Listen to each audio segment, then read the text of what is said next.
Boa noite, gente. Agora à noite a gente vai ler 2 capítulos de Esther, 9 e 10. E a gente também vai ler Romanos 4. Bora lá. A vitória dos judeus.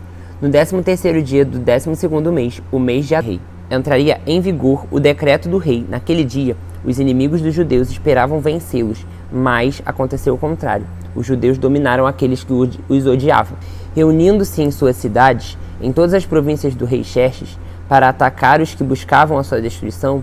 Ninguém conseguia resistir-lhes, porque todos os povos estavam com medo deles, e todos os nobres das províncias, os sátrapas, os governadores e os administradores do rei apoiaram os judeus, porque o medo que tinham de Mardoqueu havia se apoderado deles.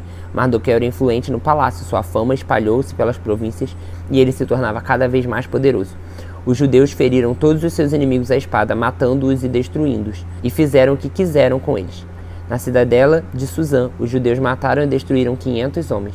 Também mataram Parsandata, Dalfon, Aspata, Porata, Adália, Aridata, Farmasta, Arizai, Aridai e Vaissata, os 10 filhos de Amã, filho de Amedata, o inimigo dos judeus.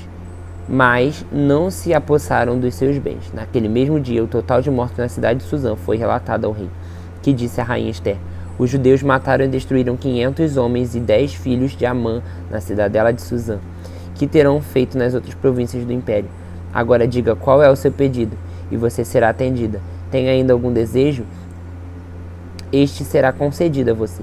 Respondeu Esther: se for do agrado do rei, que os judeus de Suzã tenham autorização para executar também amanhã o decreto de hoje, para que os corpos dos 10 filhos de Amã sejam pendurados na forca.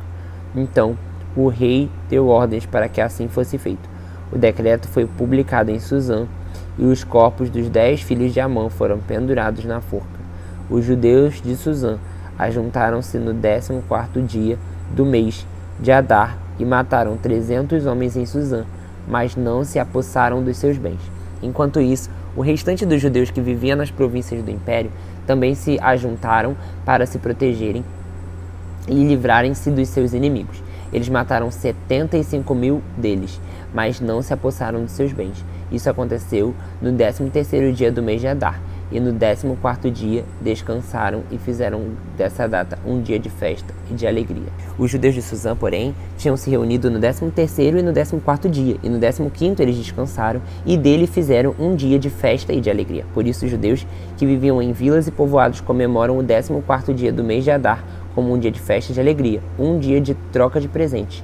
Mardoqueu registrou esses acontecimentos e enviou cartas a todos os judeus das províncias do rei Xerxes, próximas e distantes, determinando que anualmente se comemorasse o 14º e o 15º dia do mês de Adar, pois nesses dias os judeus livraram-se dos seus inimigos.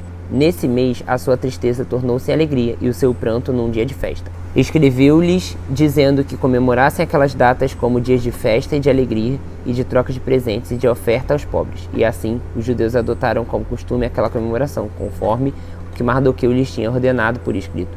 Pois Amã, filho do Agagita, Amedata, inimigo de todos os judeus, tinha tramado contra eles para destruí-los e tinha lançado por isso a sorte para a ruína e destruição dele. Quando isso chegou ao conhecimento do rei, ele deu ordem escrita para que o plano maligno de Amã contra os judeus se voltasse contra sua própria cabeça e para que seus filhos fossem enforcados. Por isso, aquele dia foi chamado de Purim, da palavra pur, considerando tudo o que estava escrito nessa carta, o que tinha visto, o que tinha acontecido.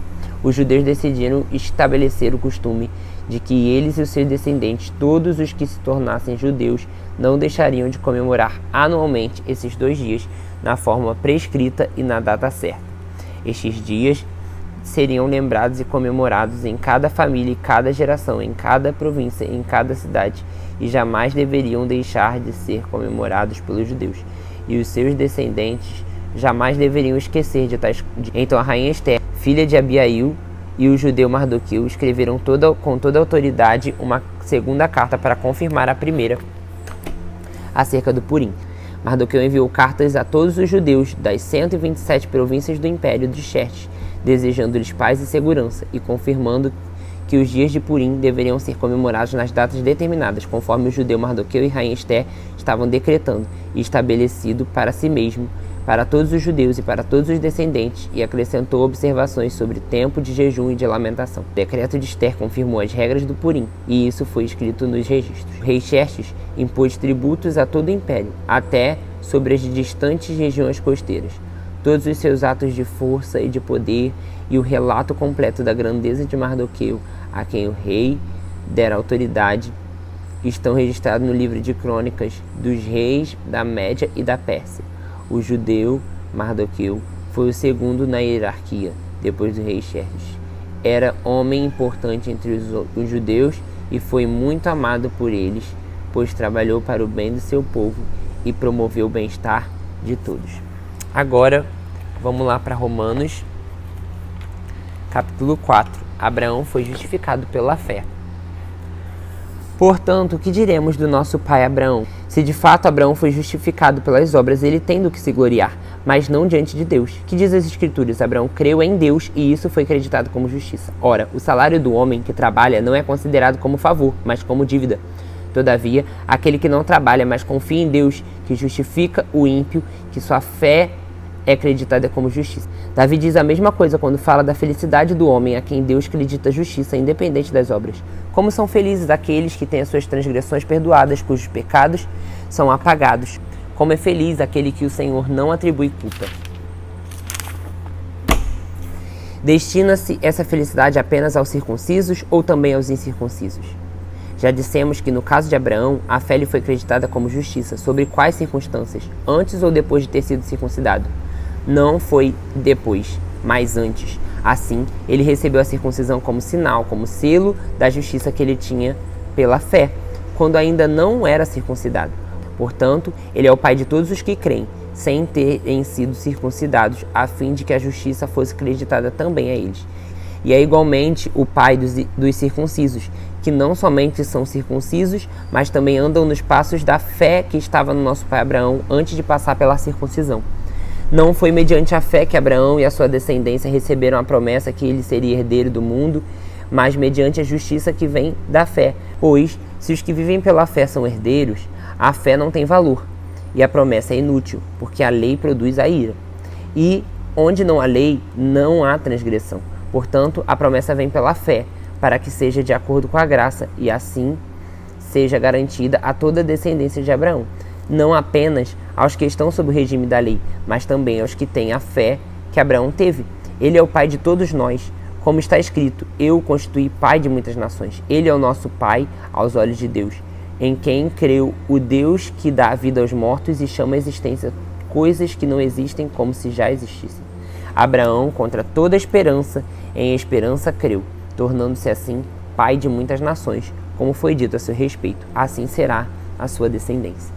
Sem se enfraquecer na fé, reconheceu que o seu corpo já estava sem vitalidade, pois já contava cerca de 100 anos de idade, e que também o ventre de Sara já não estava com vigor. Mesmo assim, não duvidou, nem foi incrédulo em relação à promessa de Deus, mas foi fortalecido em sua fé e deu glória a Deus, estando plenamente convencido de que ele era poderoso para cumprir o que havia prometido. Em consequência, isso lhe foi acreditado como justiça.